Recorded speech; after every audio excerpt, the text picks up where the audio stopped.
Magandang araw po sa nakakanood ng video na ito. Ako nga po pala si Aaron S. Ruiz at ang topic natin sa araw na ito ay tungkol sa mga priest, no? So, sino nga ba talaga, no? Yung mga pare. So, dito, no, sa ating mundo, lalo na sa ating bansang Pilipinas, no, ay makakita tayo ng mga pare, no, ng mga nagtapos mga ng 10 taon, no, sa pag-aaral ng theology, no, at makikita natin sila sa mga simbahang Katoliko na tinatawag silang father, no, or pare, no. So dito rin naman, no, sa Bible, sa Old Testament, no, specifically ang mga pare ay sila yung mga appointed na tao, no, na nagsisilbi na mediator sa Diyos, sa banal na Diyos at sa mga makasalanang tao, no. So kapag ka ang isang priest na yon ay may maraming naging kasalanan, alam ko sa isang taon may ino-offer na na sacrifice na yung priest na yon na ihaharap dun sa dakong kabanal-banalan, no.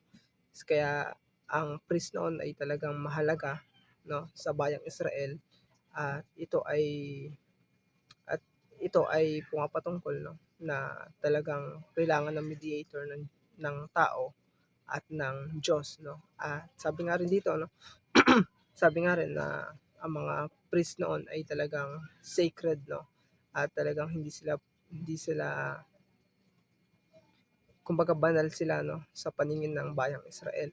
At dito, no, sa ating devotion, ano nga ba talaga, no, yung pare, no, yung mga pari na yun. So si Jesus Christ, no, ay bumaba siya dito sa mundong to na tinupad niya yung Old Testament na priesthood na yan, no. So mabasa natin ang ating verse sa Hebrews chapter 4.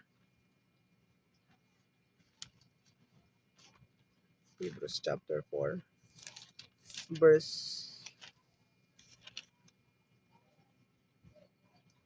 14 to 16. Ang sabi dito, yamang tayo mayroong isang marangal at pinakapunong pari na pumasok sa kalangitan, si Jesus na anak ng Diyos, ay hawakan nating matatag ang ating ipinapahayag, sapagkat tayo mayroong isang pinakapunong pari na marunong makiramay sa ating mga kahinaan, isa na isa na tinukso sa lahat ng mga paraan, gaya rin naman natin, gayon may walang kasalanan.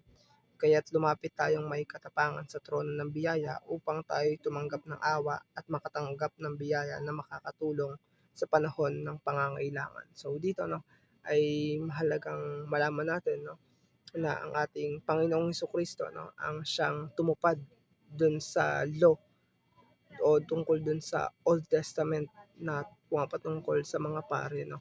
At dito rin, no, yung pari na yon ay kailangan kasing may i-sacrifice siya, no. Pero si Jesus Christ, sinacrifice niya yung kanyang sarili para sa para sa lahat ng tao, no. So ibig sabihin, yung Old Testament na pagkapare, no, ay tinupad yon ng ating Panginoong Jesucristo, no. At kaya nga rin, no, nung siya ay napako sa krus ng Kalbaryo, no, ay nung ikatlo ng hapon sa sa gitna, no, yung halos 2 pulgada na kapal ng tela, no, sa templo upang mabuksan yung dakong kabanal-banalan, na ang ibig sabihin ay tayo, no, ay may kakayahan na, no, sa pangalan ng ating Panginoong Jesucristo na makapasok sa trono ng kanyang biyaya, no, at bilang